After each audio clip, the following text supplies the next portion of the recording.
Hi, my name's Nahid and welcome to my channel that looks at making your travel plans a little more simple. You want to go to Istanbul? Wow, that's an amazing city of two continents. It's full of culture and excitement. So having been there myself, I really wish there were some things that I'd known before I made my trip, just to make things a little easier. So I thought it would be a good idea to share these with you. And if you do decide to go to Istanbul, enjoy your trip.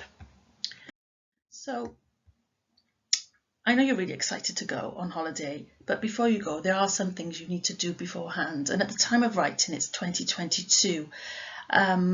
If you're booking your holiday online and you're using one of these holiday booking giants like Expedia particularly, just be careful because, sometimes life happens and you may need to amend or cancel your booking. Check the terms before you book, because it's like a lot of places. Once you have your money, once they have your money, customer service just goes out the window. So just be careful, because I tried to change something with Expedia, and what they did was they said, well, they couldn't change the flight because that was booked through British Airways. They could only change the hotel, and they just sent me around the houses. So just check, so you're not in the same position. The next one, obviously, some of you are going to be really familiar with this, but like you try and fit everything into a small cabin bag.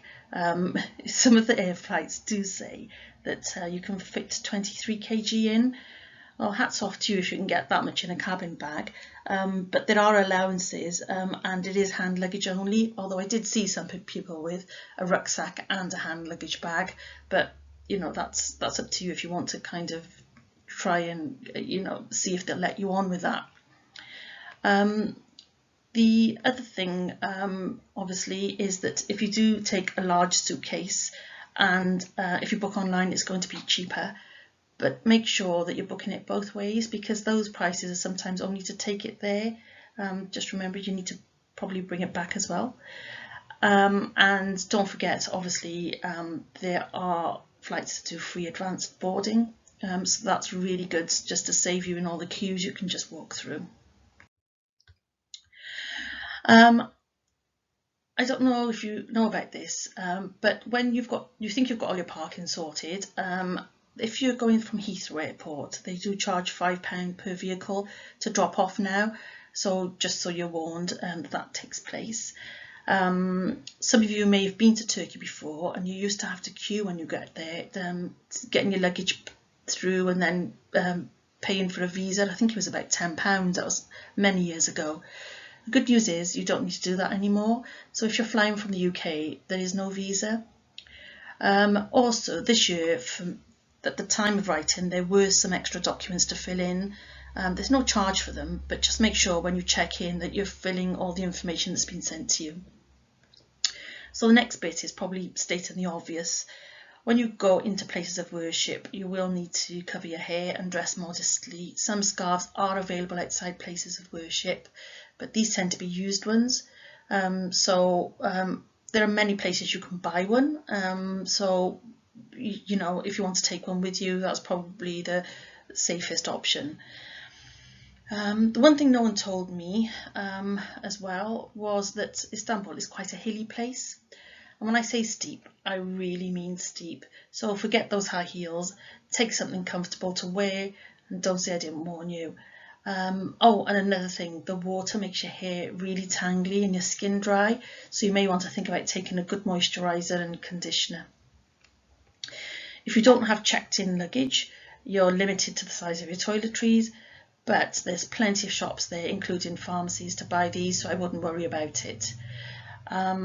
The other thing as well, tea bags is not a thing in Turkey in terms of English breakfast tea. So if you really like your tetli, I suggest you take some tea bags with you.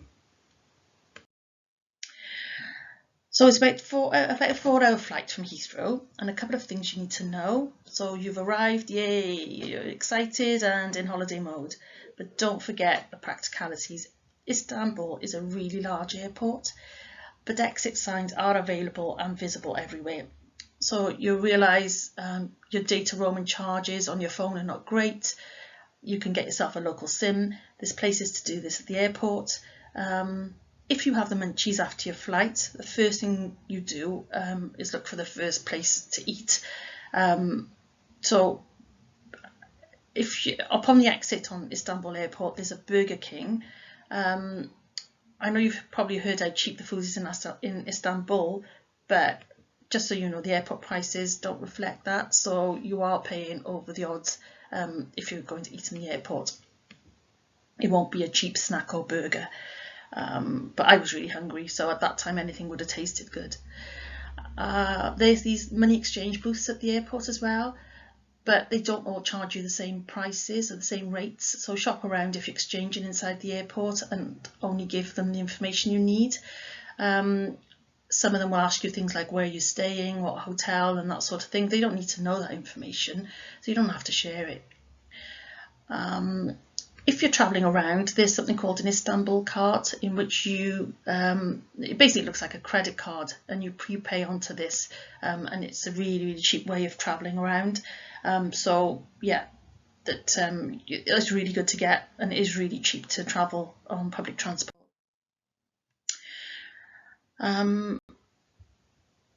Just so you know, expect to hear the call to prayer 5 times a day. There's mosques absolutely everywhere in Istanbul, nearly on every street, I would say. Some of them are big grand mosques and some are just smaller ones, but they all are used.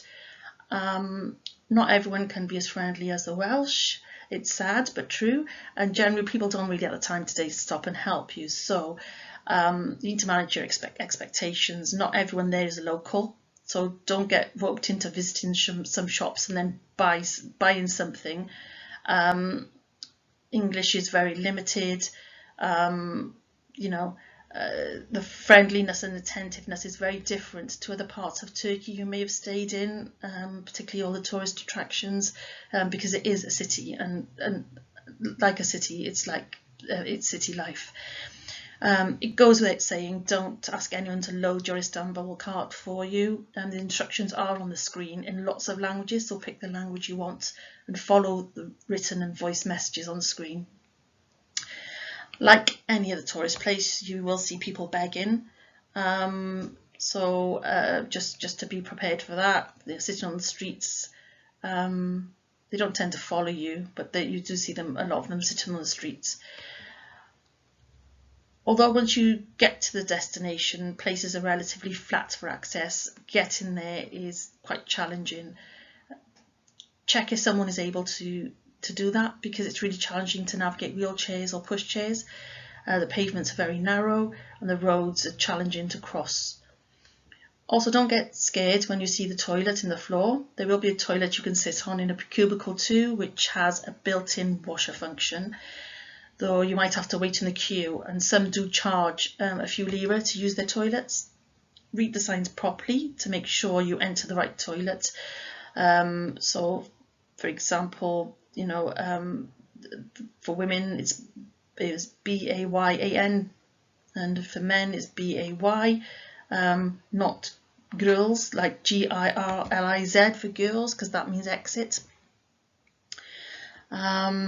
I was surprised as well to see that smoking is allowed in a lot of restaurants, so if you don't like to eat while someone's smoking, you need to check that out as well. Don't forget, you are in a tourist area, so where all these places, so you know, you will find crowds and crowds of people, but there will be places that you really, really want to visit. So to put it in some kind of context, there are 2 main bridges that connect the European side of Istanbul. So I'm going to try and show you those now. So one is here, that's the Galata Bridge, and then one is here, and that's the Ataturk Bridge. But basically, they are walking distance with one another. And then here you'll find loads and loads of all the places where all the tourist attractions are. Again, they're all in walking distance. So getting around can be quite challenging. I know I mentioned a little bit of it earlier. So make sure you know which airport you're flying to and from. There's 2 airports. it would, and it can be a bit of a minefield when you're looking to see sort of where to go when you get off at the airport. The easiest way to travel from the airport is by taxi. Honestly, these are just lined up outside the airport, and you just take the yellow ones. They've got this meter. The price starts at, there's a starting price of 7 Turkish lira. So a trip from Istanbul airport to near Galata Tower. So for example, it cost around about 250 Turkish lira. So I'm not going to go over the transport mapping. There's loads of them with the trams and buses and information, and it takes quite a lot of time to digest. The transport is well linked, but just make sure that if you're using more than one route, you might have to make some changes. The tram is a really easy way to see a lot of the tourist attractions. And as I said before, do buy an Istanbul card. And on this slide, you can see a little bit of information about what trams to catch. I know everyone has different tastes. There are some experiences you may want to do, and some sites look further on look quite far on tourist maps than they actually are. So, for example, you might have seen the Sufi dancing. That you can book that on a separate kind of trip, and it's like with an evening, but like an evening out. But if you book an evening cruise with entertainment, you can check that first, because a lot of those cruises, they have a range of acts, and some of them include that dancing as well as belly dancing. When I was there, I saw this on Istiklal Street too. So the one thing to book as well is the Bosphorus cruise. It's an hour and a half, and you catch the trip at the side of Galata Bridge. Costs about 45 Turkish lira if you do it yourself, and they have snacks on board. So it's much more expensive if you do it through like a tour operator or something. On the Galata Bridge, you'll also see hundreds of people fishing all the time, so it's worth a walk along there. If you do go to some places, such as Galata Tower, they will offer you headphones with your site tour. So sometimes these are free with your tickets, and then you don't need a tour guide. But don't forget some form of identification. They normally ask you for your passport so that you can return the headphones to them. Also, Galata Tower, don't be alarmed when you see the stairs. They do have lifts inside if you don't want to use the stairs. If you read prayers, you'll be allowed in the mosques at all times. During prayer times as well, these areas are closed to non-praying public. You might have heard of Istiklal Street. It's the busiest street, full of street singers with all the same toned voices really, and then Sufi dancing, and it is a haven for beggars and thieves, so be careful. And at the top of that street, there's Taksim Square, but it's well worth a visit. You'll find lots of lovely food places, lots of designer clothes shops that you might be used to in the UK. So aside from the hustle and bustle of the main commercial tourist attractions, Istanbul has some areas of religious significance to Muslims around the world, which is not so well advertised. Nearly all of them are close to the old city wall, which used to surround Constantinople. The history and detailed knowledge is just far too much for this presentation, so that deserves a separate presentation really. And you'll find a lot of the Sahaba's tombs. So Sahabas being the friends of Prophet Muhammad sallallahu alaihi wasallam. When our Prophet arrived in Medina from Mecca, all the inhabitants of the city were offered to accommodate him, and he decided instead to allow his camel to walk where it chose and to stay at whoever's house it stopped. The camel, of its own accord, stopped at the house of Abu Ayyub al-Ansari, and this gave him the honour to house the Prophet's, peace be upon him, for the very first time in Medina. Hazrat Ayyub passed away in 672, so it's well worth a visit. It's a massive mosque, and people go there all the time. It's very popular as well. So the part you've been waiting for, food. When you're hungry, you don't really notice. You may just think it's a few quid here and there, but it all adds up. So street food is really cheap. Some cost more on the Sultan Ahmet side than on the Galata side. So just so you know, there is a difference depending on where you're staying. So street food is mainly things like your corn on the cobs, your bagels, your pretzels, roasted chestnuts, and they're made fresh in front of you, and they smell delicious as you're walking past. So you try them as you're walking around. They've got these things called potatoes, which is a jacket potato, which is absolutely massive, and you can there's just one price for them, and you can have as many fillings as you want in them.